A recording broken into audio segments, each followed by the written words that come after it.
Hey, this is Ian again with Creating Creative Chaos, and this is episode 6. And this is where I'm actually going to start talking about the first book I wrote, my proof of concept book, as I like to call it. It's called The Reluctant Regent.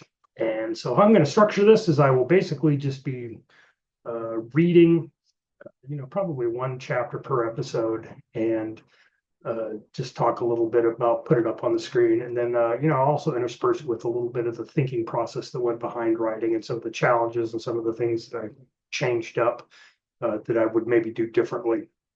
And this is basically so you can see the kind of finished work and the thought process that went behind it. Um, so first off, I'll talk a little bit about, we've talked earlier about the sort of things that you want to do before you write, which is, figure out what you're trying to accomplish and all that kind of stuff. And really what I was trying to accomplish with this is I've just gotten done, 30 years working at a large bureaucratic organization, and thought I needed to decompress a little bit and also, pass on a little knowledge, some of the things I'd gleaned over the years working there that might help other people out in that sort of environment, and put it in a way that was like very much like Terry Pratchett's Guards, Guards, Guards book, for example, a sort of light comedy, light fantasy, but then also the kind of book that people wouldn't have to, you know, stressful times right now, not saying anything politically, but just kind of a nice book that you could read and maybe unwind for a little bit. So nothing too heavy. That was the kind of intent behind it. As far as the research that went into it, yeah, 30 years experience. So that's pretty much the kind of the baseline of it. And what I want to start with is actually the cover. And I'm going to go ahead and share my screen to show you this. And the reason I want to start with the cover is because this is going to be the first thing that people look at, even if you're looking at it online. This is the first image that usually shows up on the Amazon record, for example. So it's worth thinking about what kind of message you want to send with the cover. And I'm going to go ahead and show you what mine looks like. Um, yeah, that's the cover I came up with. It's kind of striking, I think. Um, and I want to do a little bit of a shout out, as the kids say, to Adobe Firefly, because this is what I used to create this image. I think I did just type in crazy goat-eyed diseased horse that's ugly or something like that, and this is what I came up with. And it's a little visually striking, and again, it's hopefully it's designed to kind of keep in the character with the book, and also maybe cause people to pause and maybe spend a little bit of time looking at the description before they go on. And I'll spend a little bit of time after this talking about Adobe Firefly and maybe some of the tricks you can use to use that effectively. Um, which brings us to the second part, is actually how I wrote this.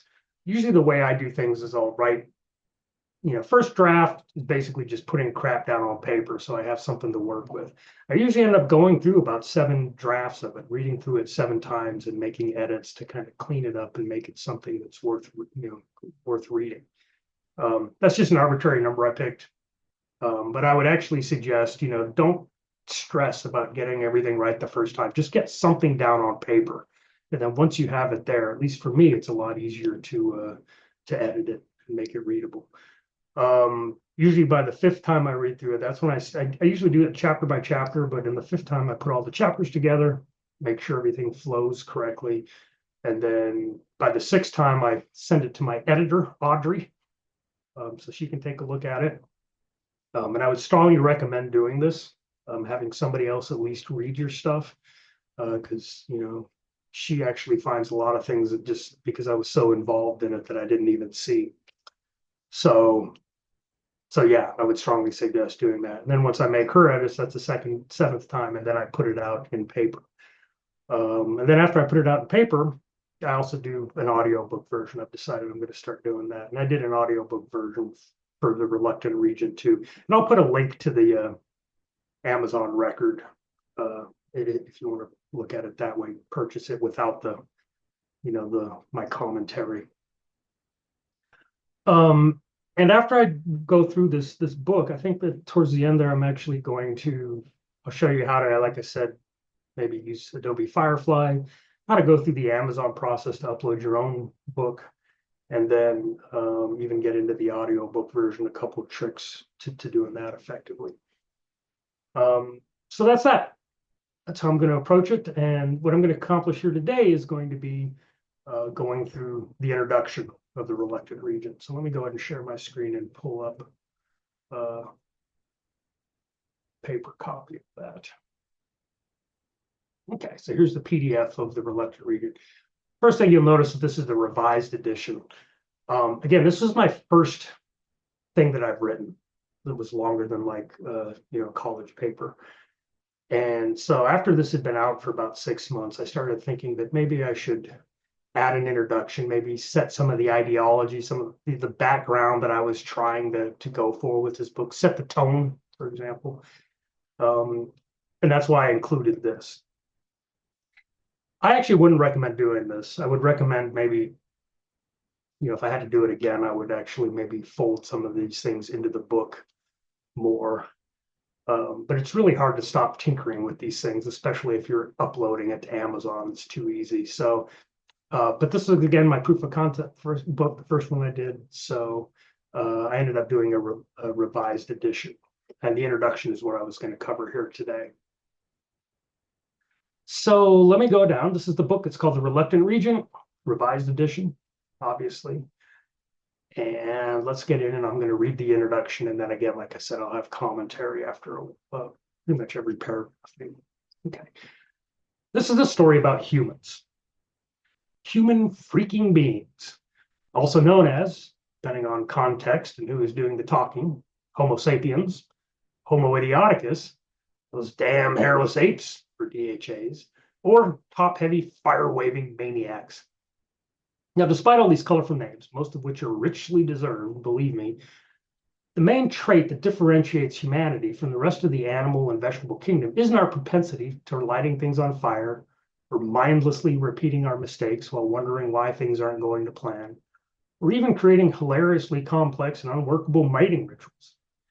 All this plays a role, of course, but the main thing that humans can lay claim to, that ants, Spanish moss, intestinal parasites, and everything else living and procreating under the sun can't, is our innate skill in creating chaos and complexity.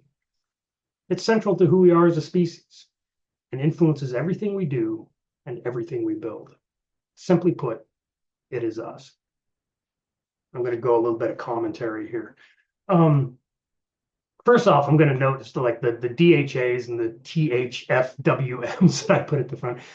When I first wrote that, it was intended to kind of poke fun at what I call TLAs, three-letter acronyms, which pop up all the time in our culture.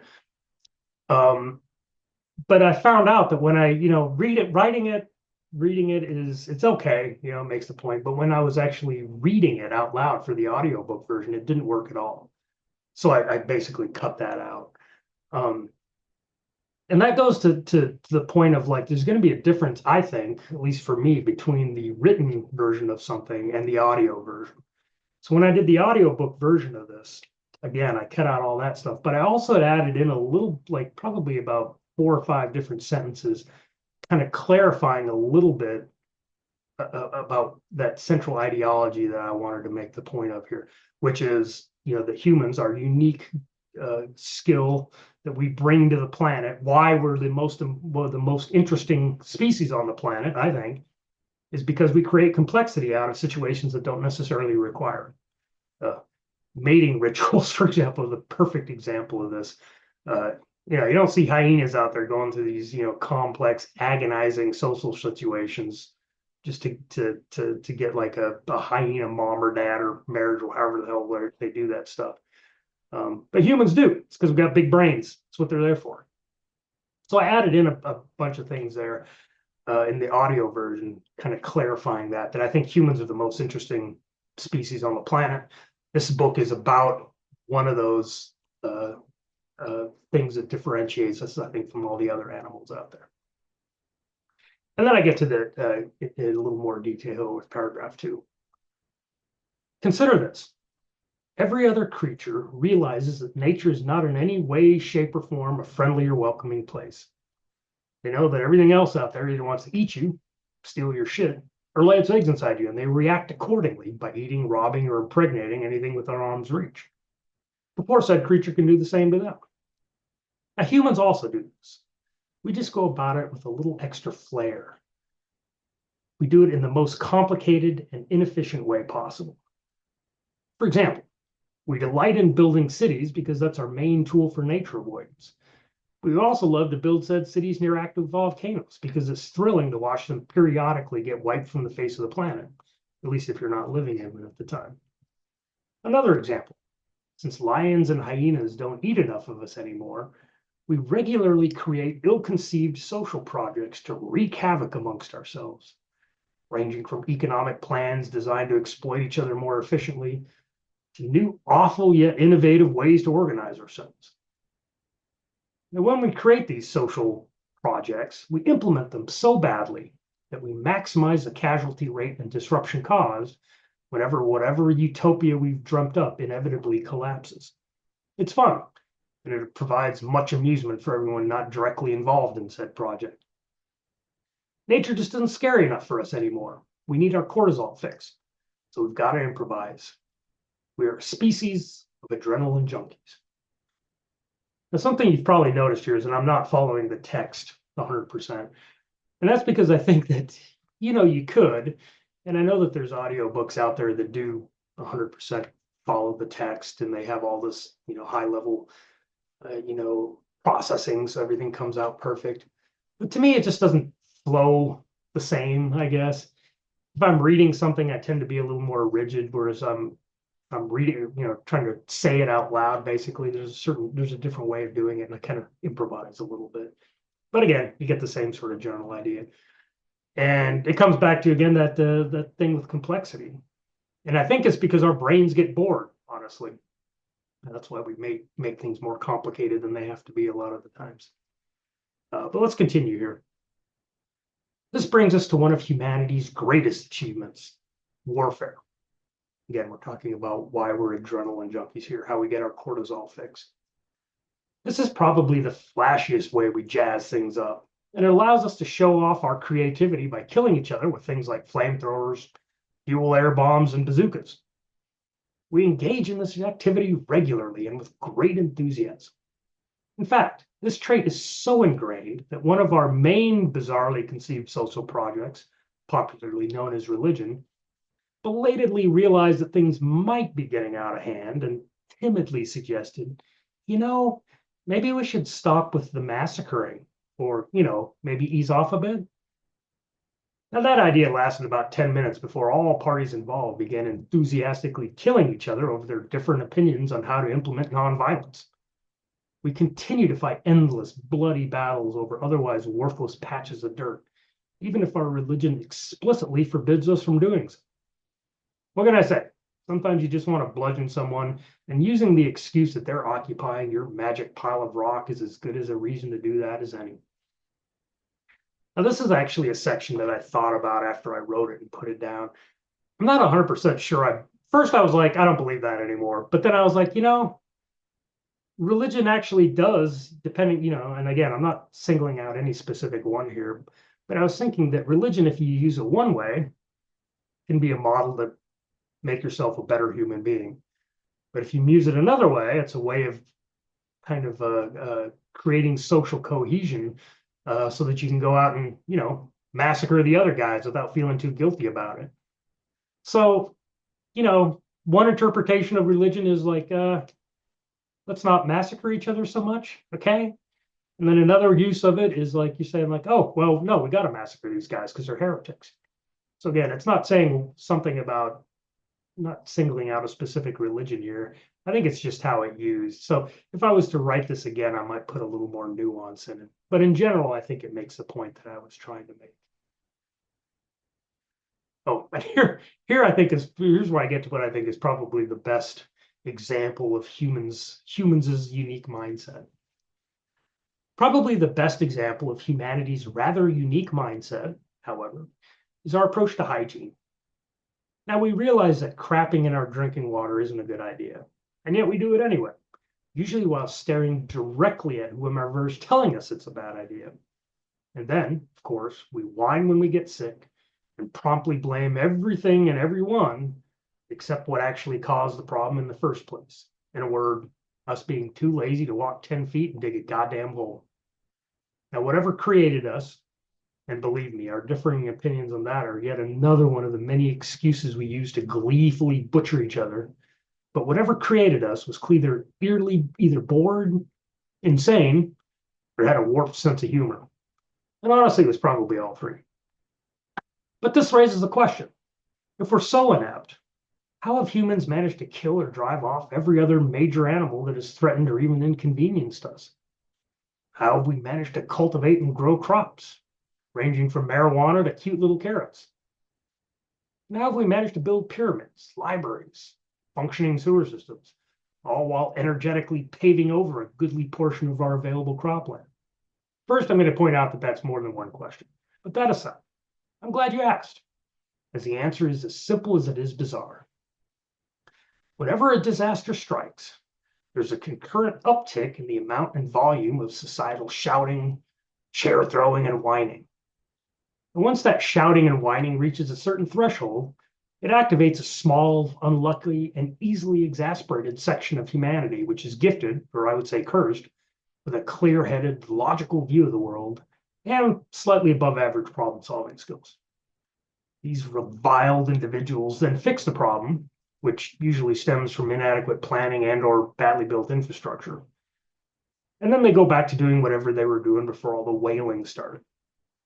Should also be noted that there's a significant segment of humanity that will actively attempt to disrupt these mitigation efforts, most likely because they're the people that caused the problem in the first place. And that's the secret. That's the secret to humanity's success. A small core of easily exasperated and reasonably competent people. This is a story about one of those unlucky individuals. And then I start with chapter 1, which is actually getting into the story of Brawling with Strangers. Stop sharing.